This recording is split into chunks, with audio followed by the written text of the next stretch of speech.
So, not that long ago, I just got done watching the live press conference for Microsoft's new Xbox, which they have dubbed as the Xbox One.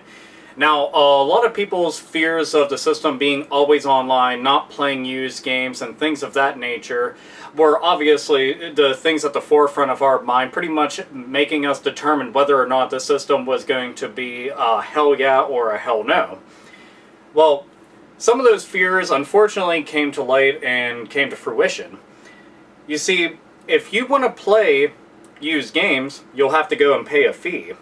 The more ironic part about this is that, say, for example, you have 3 people in your house, all of which play on the Xbox One, each with their own individual account on the console.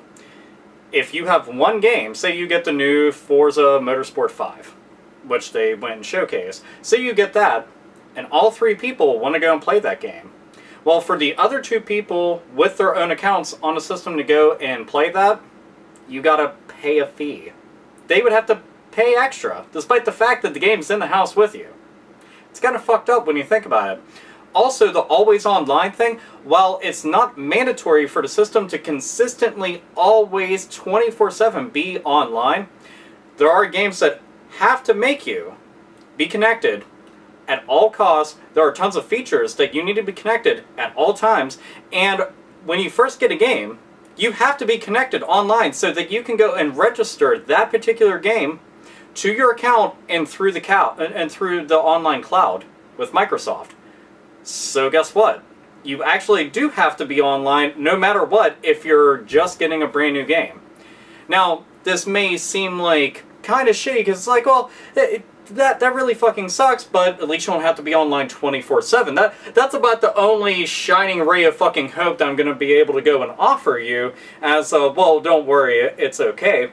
But to be honest, this burns a lot of people's asses. Renting games on Xbox One ain't gonna fucking happen, Jack. Borrowing games, not gonna happen unless you got some extra money, at which point, why don't you just go buy the fucking game? And the irony behind all this is that this is helping them how? I understand that the registering thing is very similar to, PC games. You register your CD key and things like that, and this allows them to go and prevent piracy, because let's face it, piracy ran rampant all over the fucking place on Xbox 360. Modded consoles, modded controllers, fucking hacked everything out the ass. So this was their way to go and combat that. Now, while I'm all for them trying to ensure that everybody is going to be able to get their just dues whenever a game gets sold, but let's be realistic here. If I own a game and I want to let somebody borrow it, I should be allowed to. Also, if I own a game and I want to sell it to somebody else for credit to go and buy another one of your games, Microsoft, then I should be allowed to go and do something like that. Because 9 times out of 10, whenever you're going and trading games in somewhere, that's what you're going and doing, as you're trading them in to get more games. Now, there's plenty of people who go and trade in just for quick cash because they're like, oh, fuck, man, I really need an 1/8. So I'm thinking I'm just going to sell a couple games because I'm kind of short on cash. So off I go! But you won't really be able to do that anymore, at least not with this, unless you have a Wii U or a PS4, which will allow you to go and play used games. Now, this may sound like I'm being a stick in the mud about everything, but let's fucking face it. I'm not seeing too many positive aspects of this as far as being a consumer. And you can paint the picture however you want, and you can fanboy rage at the fucking screen and fucking sit there and white knight the living shit out of it for justice for Microsoft, but they're not going to give you a pat on the back or a fucking reach around, frankly, and they're not doing you any goddamn fucking favors, and frankly, as far as gaming is concerned, this is a disservice. The less options that you have, the more of a box that you get shoved inside of. Do you really want to have less options, or do you want to have more options? I prefer more options. So, used games, no. Mandatory installs on the console, a definite. You have to be connected anytime that you first get a game, and you have to register it online through their cloud and link it to your profile. Those are 3 things that nobody really wants to go and see, but unfortunately are happening anyway. And none of them are really beneficial to you.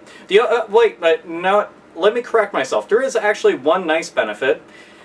I could go to a friend's house without the game and log into the account and then play it that way. That's kind of handy. I like something like that, but keep in mind that they're only going to allow you to log in on so many things. That sucks, doesn't it? So, it begs the question, is it a make or break situation for all of you out there in the world of gaming? Is this going to be something that's pretty much going to deter you from ever wanting to go and pick up the console, play it, purchase it, what the fuck ever? Or does any of this even affect you whatsoever? You could just pretty much be like, no, that's really all that big of a deal to me. I just plan on picking up and enjoying it for what the fuck it is and all that. Don't see the big deal. Doesn't matter what the fuck your opinion is, doesn't matter what the hell it is, it's all opinions at the end of the day. So, you can leave your comments down below in the comment box. So, yeah, that was pretty much my piece on it. As soon as I got wind of all of that, I felt the need to go and express all of that to all of you out there. So, this is AlphaOmegaSin, as always, nerds, nerdettes, and gamers. Game the fuck on.